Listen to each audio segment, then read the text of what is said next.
ጠቅላላ ዝግጅት ተጠናቋል። ግን ያው በእነሱ በኩል ፍርሃት አለ።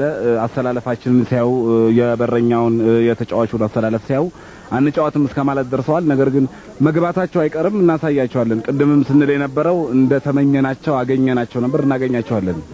ለማንኛውም እኛም ጨዋታው መካሄድ አለበት እንጂ ምንም አይነት ቡድን ቢመጣ ሊያሸንፈን አይችልም። የተለያዩ ተጫዋቾች አሰልፈዋል። ከዘፋኝ ያለው አንድ ጸጋይ ብቻ ነው። አረጋኸኝ ያው ተቀያሪ ነው። ታደለም ቤንች ነው እና በሙሉ ሌሎች ተጫዋቾች ሌላ ክለብ የሚጫወቱ ናቸው። ሆኖም ግን እኛ አንፈራም፣ እንደምናሸንፍ እርግጠኛ ነን። የሚያሳዝኑ ሰርገኞች ናቸው እና ናይት ክለብ ውስጥ እነሱን ቀጥረው የሚያሰሩ ሰዎች ምክንያቱም የድምጻቸው ሜጀር ካሁን ጀምሮ ይለወጣል። መስፈን አይችሉም። ሁለተኛ ልዝቱ ይችላሉ። ግን ዛሬ ያው ከዚህ ቀደም ተናግረናል። በብዙ ግብ ክፍያ ልናሸንፋቸው እንደምንችል እርግጠኞች ነን። ትርኢት የሚታይበት ቀን ነው። እናሸንፋለን። ይዛቱ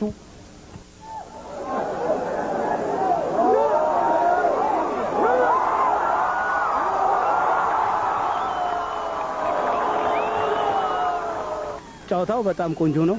አሁን ከዚህ በኋላ አንድ 3 ጎል ጠብቃለህ ከኛ። እኛ መጀመሪያ ላይ ትንሽ ስላልተረጋጋን ነው። አሁን ግን የበለጠ እንደምንጫወት እርግጠኛ ነኝ።